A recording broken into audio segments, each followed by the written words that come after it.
You are listening to episode 299 of the Peaceful Mind podcast.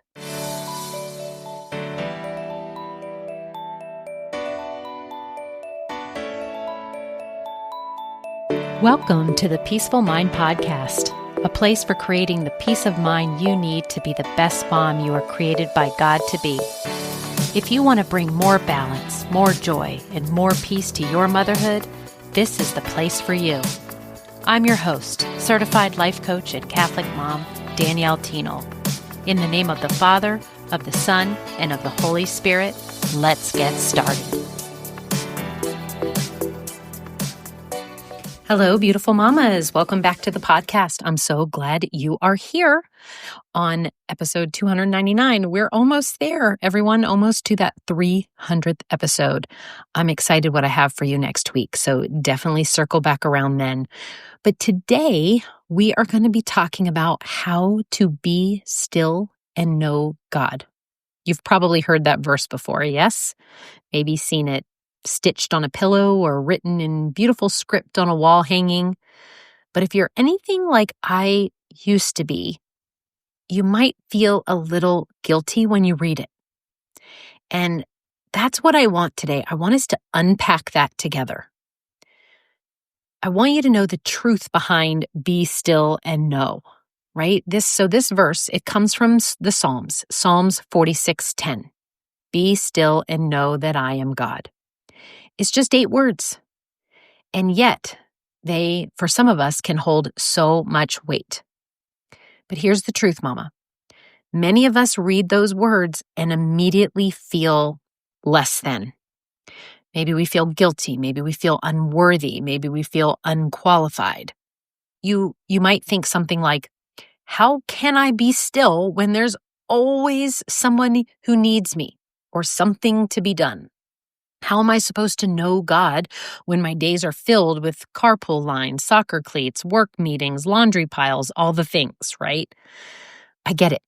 And I remember feeling that way too, because I found a lot of self-worth in my productivity.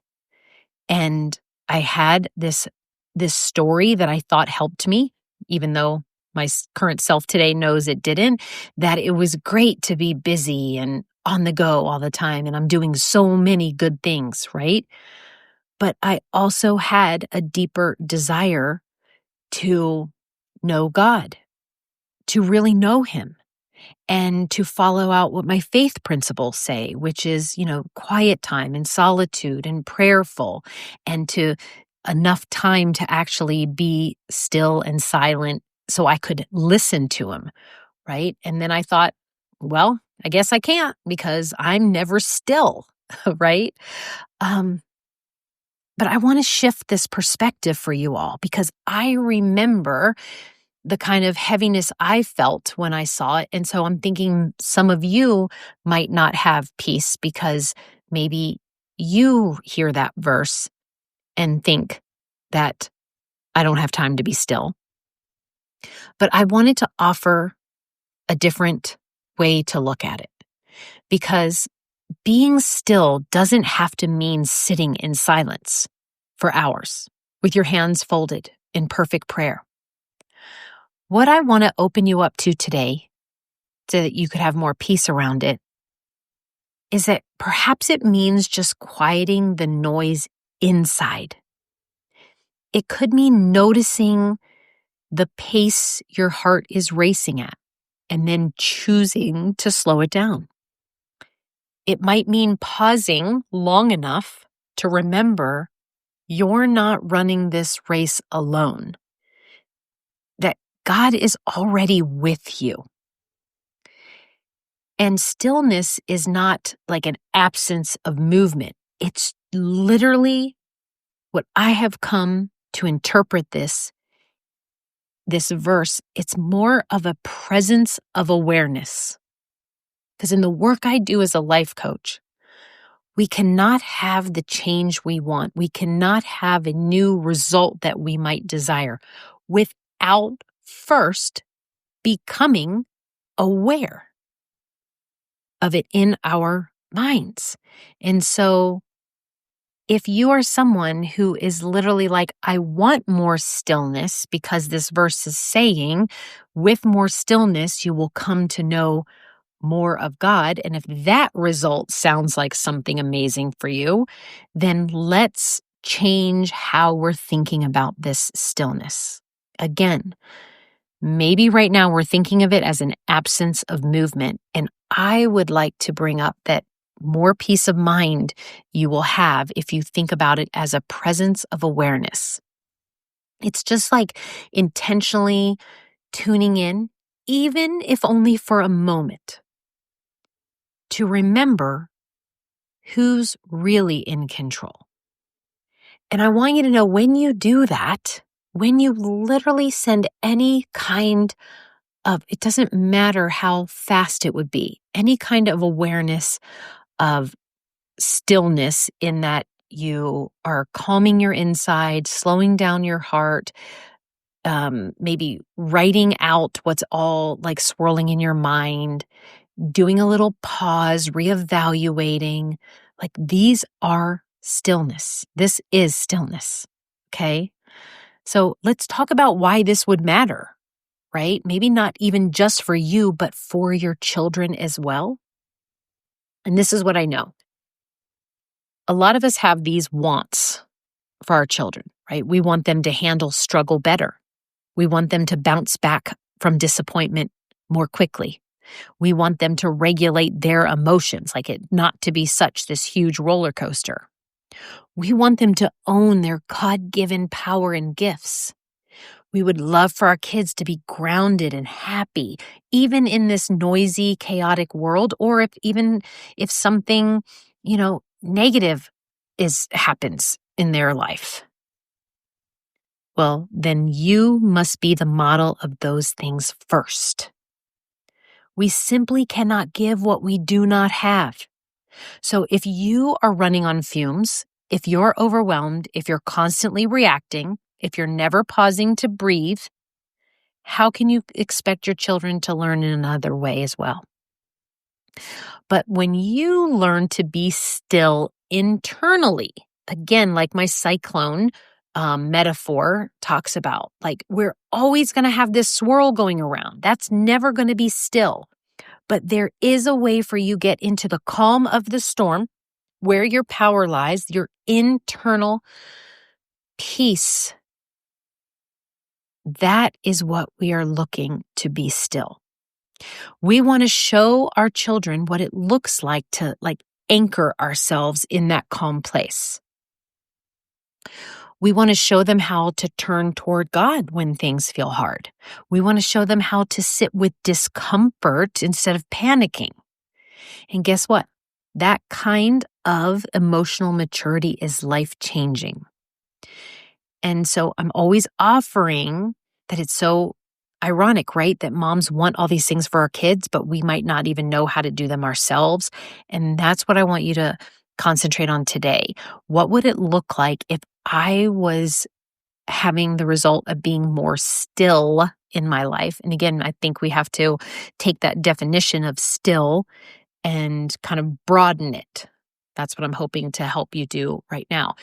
So no, and I must tell you these caveats, right? Being still is not selfish, nor is it lazy, nor is it a luxury. It's a type of spiritual stewardship. It's how we receive God's wisdom so that we can pass it on. And even when I say that, don't even let that piece of information be that you have to, again, sit for hours and be quiet and then hear the voice and you will receive God's wisdom by just in that pause, just in your intention to have more awareness, to not be so busy and rushing all the time, right? So I know some of you are thinking this. They're like, but Danielle, when I try to be still, it feels so uncomfortable. Maybe it's it's the uncomfortableness of boredom, or you just feel antsy, or you can't still, your brain is still saying, oh, well, I have this to do and this to do and this to do. And so, or it's saying something like, this is not enough time, right? I should be here for longer. Yes, that's normal. okay? That's normal for your brain to offer you that. And stillness can stir up some things that we've been avoiding, and that won't feel great. And it's often easier, right, to stay busy. That's what we know, to keep moving, to scroll, to clean, to distract ourselves. But here's just a really gentle reminder that just because it feels uncomfortable doesn't mean you're doing it wrong. It probably means you're finally quiet enough to hear the part of your heart that needs a little bit of attention. And that's exactly where God wants to meet you. So stillness is the doorway to that intimacy with Him. And again, I want to focus when I say stillness, let's say awareness, because we have so much wrapped up into that, like being still, doing nothing. It's not a performance way of being still. It's not a perfectionist way of being still. Let's just reframe being still, right? Not as a command that you're like failing to keep, because this is why I felt guilty when I saw that verse, right? Because it was literally like, be still. Like it was like saying that. And I knew that I wasn't. I knew that I was racing around in my life. And it felt like a command, but every time I was like, yep, I'm not being still again, not being still. I must not be, knowing God. I'm going in the opposite direction. And then that's where the guilt would come. But why don't we start to see this verse as an invitation? Just an invitation, knowing that it is like, even though it's not specific words that you will hear, but just in the attempt to be still, the awareness of being more present despite what's going on around you, that in itself, right, is going to strengthen your relationship with God. If you literally bring your mind to Him and have awareness, and again, it doesn't don't put those time constraints on how long it is with yourself, then He's already there waiting, and He's already going to transfer that wisdom and that peace that you're looking for. And so let's make it real. Let's make it doable. Like if we were going to start that right now, here are 3 ways that you can begin practicing more stillness, even as a busy mom, even that you don't have to be, have to change your definition of how productive you are. One of the ways is to just pause before you pick up your phone. Just, how about 30 seconds? Can you wrap your brain around 30 seconds? Maybe you just breathe, you whisper, I know you are here right now, Lord. Right? I know you are here right now. Before I pick up this phone, I wanted to just pause, close my eyes, just get still, slow down my racing heart for a moment, and tell you, thank you. Tell you, I love you. Tell you, I trust you. Okay, there's number 1. That means you will have be how I was going to say it like in a past tense. You will have been still and know God. But I think you get what I mean. Number 2 is to actually take that scripture verse and let that be your anchor, right? Use Psalm 46:10 as like a prayer. Maybe even breathe in with be still, breathe out and know that I am God. Be still and know that I'm God. Just saying it, repeating it yourself. You can tell yourself, I'm doing it. Maybe you just sit in your car for an extra minute before you get out into the house, before you go to make dinner, before or after drop off, right? Just sit there in the quiet. Like turn the radio, don't look at your phone, close your eyes, and just tell yourself, I'm meeting God right now. I'm just going to meet God right now. Stillness is not a chore, everyone. I know that's the way I felt about it, but it's up for grabs if we choose to look at it like that anymore. we could shift to it being a gift. And it can be learned. It does take practice. Slowing down takes practice. Intentionally choosing still moments and giving yourself grace on the days when we forget. It can go that way. Okay? I want you to know that you're not broken because being still feels hard. Because I wish someone would have told me that back in the day. And I want you to know you're not failing because having peace doesn't come naturally to you. This work that I offer here on the podcast to move towards more peace of mind, and in this case, this episode is talking about like more stillness. It is a journey, okay? I hope that the next time you see or hear Psalm 46:10, that it definitely feels less like a command to you and more like, yes, I'm doing that, or I can do that, or now I know what that means feels different to me. I hope it's more of an invitation, right? To just, even if that moment, maybe it takes just seeing it to become more slow, to breathe a little bit more, to be, take the verse and to speak it out loud.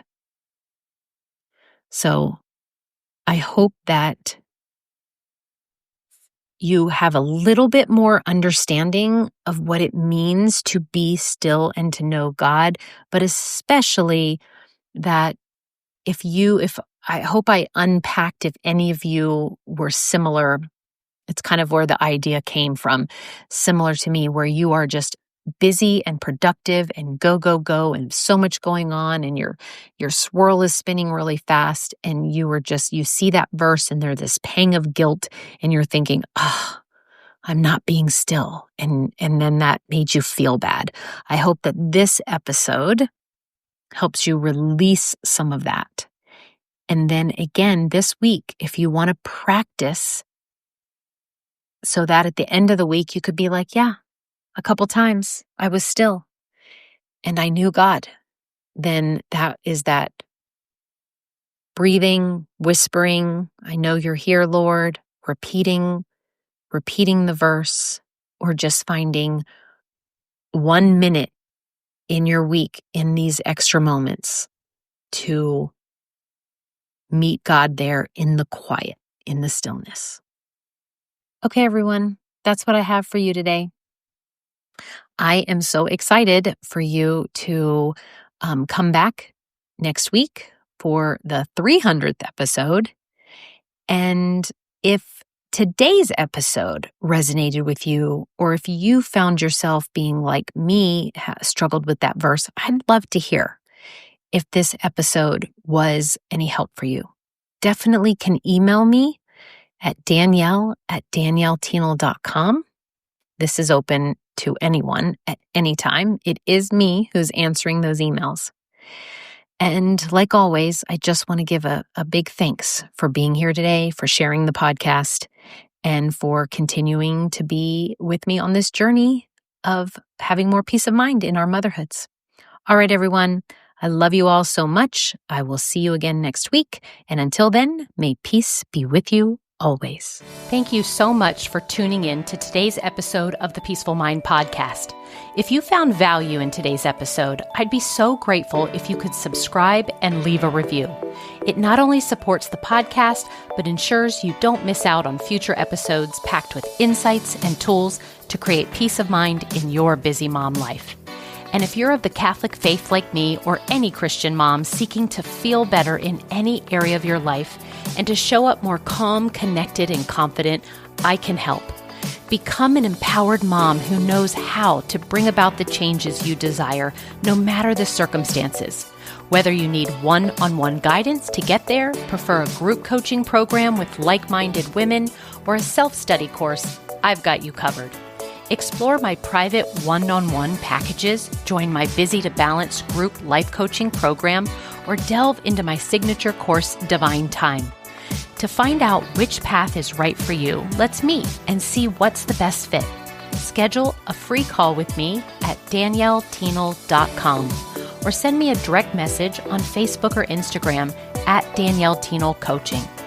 And also, don't forget to get your copy of my book, The Cyclone Mom Method, How to Call on Your God-Given Power to Remain Calm, in Control, and Confident as a Busy Mom. Dive into the digital and bonus audio version when you go to book.danielletienel.com/new-book.